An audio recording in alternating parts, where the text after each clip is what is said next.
الصلاۃ والسلام علیک یا رسول اللہ وعلی آلک واصحابک یا حبیب اللہ۔ السلام علیکم ورحمۃ اللہ وبرکاتہ۔ امید کرتا ہوں آپ سب خیر وفیت سے ہوں گے اور ہمارے آنے والی ہر ویڈیو کو دیکھ بھی رہے ہوں گے، لائک اور شیئر بھی کر رہے ہوں گے اور اچھے انداز میں مشق کر بھی رہے ہوں گے۔ آپ کو بارہا اس بات کی طرف توجہ دلائی ہے کہ قرآن پاک کا تعلق پڑھنے کے ساتھ ہے، صرف سن لینے کے ساتھ یہ صحیح نہیں ہوگا۔ آپ نے اس کو خوب مشق کرنی ہے، خوب پڑھا کریں۔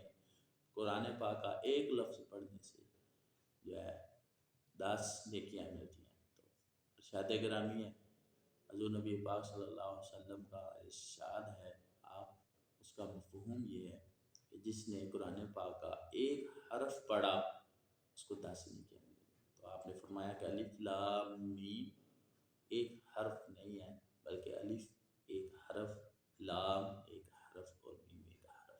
تو گویا اس طرح یہ 30 نیکیاں مل جاتی ہیں۔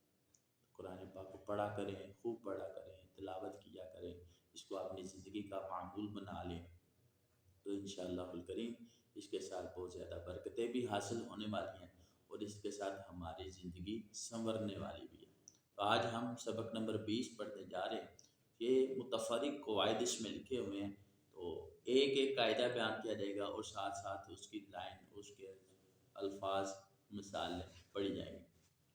اظہار مطلق کا قاعدہ ہے، تو یہ 4 کلمات لکھے ہوئے ہیں۔ ان 4 کلمات میں نون ساکن کے بعد حروف جر معلوم ایک کلمے میں آنے کی وجہ سے ادغام نہیں بلکہ اظہار مطلق ہوگا، اس لیے ان 4 کلمات میں گننا نہیں کریں گے۔ ہم نے قاعدہ یہ پڑھا تھا کہ نون ساکن کے بعد حروف جر معلوم آ جائیں تو ادغام میں جر معلوم یا ادغام ہوگا۔ تو یہاں پر نون ساکن کے بعد حروف جر معلوم تو آ رہے ہیں، لیکن ایک کلمے میں ہونے کی وجہ سے یہاں پر ادغام نہیں بلکہ اظہار مطلق ہوگا، یعنی کہ نون ساکن کو ہم نے ظاہر کر کے پڑھنا ہے، ادغام نہیں کرنا۔ کیسے؟ دنیا، بنیان، شنوان، کنوان۔ دیکھا آپ نے یہاں پہ ہم نے دنیا نہیں پڑھا یا بنیا نہیں پڑھنا، یہاں پر دنیا، بنیان، اسی طرح شنوان، کنوان۔ تو اسی طرح ہم نے یہ الفاظ پڑھنے ہیں، نون کو ہم نے ظاہر کر کے پڑھنا ہے، اظہار مطلق کا قاعدہ ہے۔ آگے سکتہ۔ سکتہ کسے کہتے ہیں؟ آواز رو کر سانس لیے بغیر آگے بڑھنے کو سکتہ کہتے ہیں، یعنی آواز رک جائے اور سانس جاری رہے۔ ان 4 کلمات میں سکتہ واجب ہے۔ سکتہ کا حکم یہ ہے کہ متحرک کو ساکن کیا جائے اور 2 زبر کو الف سے بدل دیا جائے۔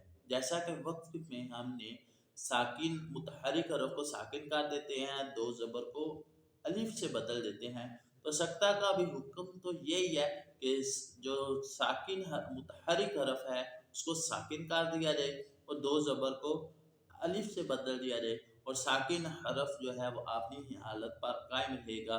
تو سکتہ میں کرنا تو وہی ہے، لیکن یہاں پر آواز جو ہے یہ رک جانی چاہیے، لیکن سانس ٹوٹنا نہیں چاہیے۔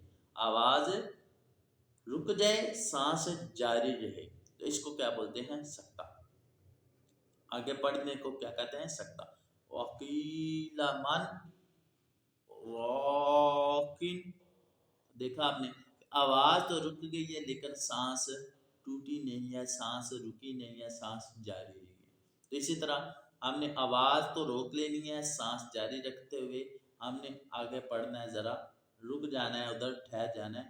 وقیل من راکن کلا بل ران من مرقدنا هذا عوجا قیشما۔ تو اسی انداز میں آپ نے پڑھنا ہے، آواز رک جائے، سانس جاری رہے۔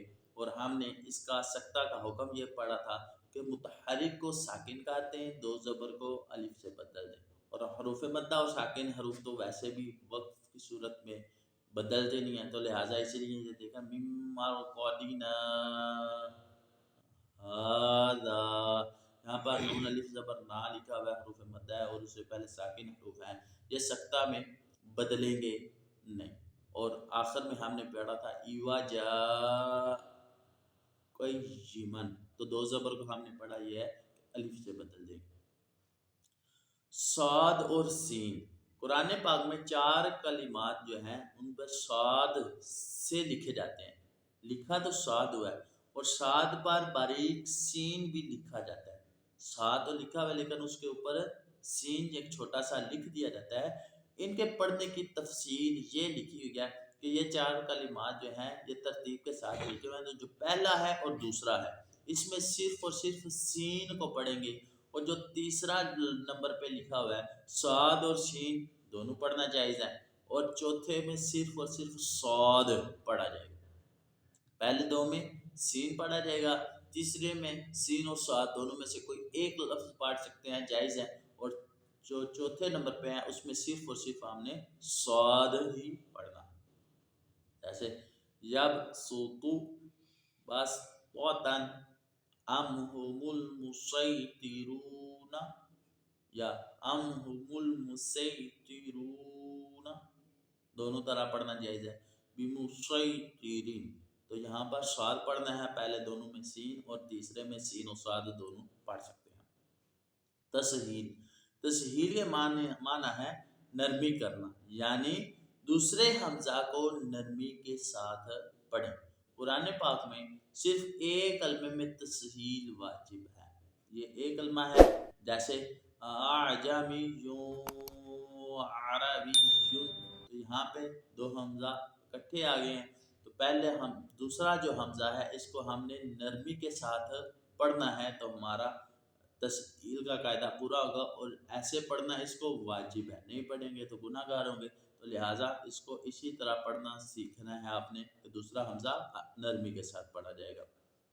امالہ، زبر کو زیر کی طرف اور الف کو یا کی طرف مائل کر کے پڑھنے کو امالہ کہتے ہیں۔ زبر کو زیر کی طرف، الف کو یا کی طرف مائل کر کے پڑھنے کو امالہ کہتے ہیں۔ امالہ کی راہ کو اردو کے لفظ قطرے کی راہ کی طرح پڑھے، یعنی ری نہیں بلکہ رے پڑھے۔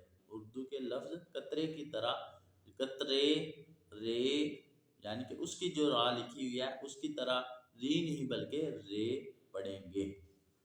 امالہ کے ہجے بھی ذرا مختلف ہیں، آئیے وہ بھی سیکھ لیتے ہیں کہ وہ کیسے کرنے ہیں۔ میم جیم زبر مج، را امالہ والی رے مج رے، ہا الف زبر ہا مج رے ہا، تو اسی انداز میں آپ نے اس کے ہجے بھی کرنے ہیں۔ پھر را کے ساتھ امالہ کا لفظ استعمال کریں گے تو آپ کو پتہ چل جائے گا کہ یہ رے را امالہ والی رے، تب ہمارا اس کا ہجہ درست ہوگا۔ ویسے اس کو آپ اور وہاں پڑھنا ہے تو ایسے ہی مج رے ہا،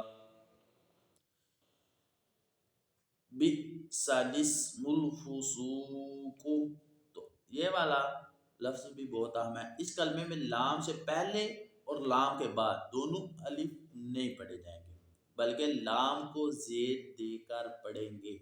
تو یہ لام لکھا ہوا ہے بئس، آگے الف، آگے لام، پھر الف، تو یہ دونوں الف جو ہیں لام سے پہلے والا اور بعد والا، یہ الف نہیں پڑھا جائے گا، بلکہ یہ جو لام ہے اس کے نیچے ایک زیر دے کر اس کو سین کے ساتھ ملا دیا جائے گا، جیسے بئس الاسم الفسوق، بئس الاسم الفسوق، تو اس طرح ہم نے یہ والا لفظ بھی پڑھنا ہے۔ الحمدللہ آج ہم نے سبق نمبر 20 جو ہے مکمل کر لیا ہے، تو ہمیں اپنی دعاؤں کے ساتھ اجازت دیجیے، والسلام۔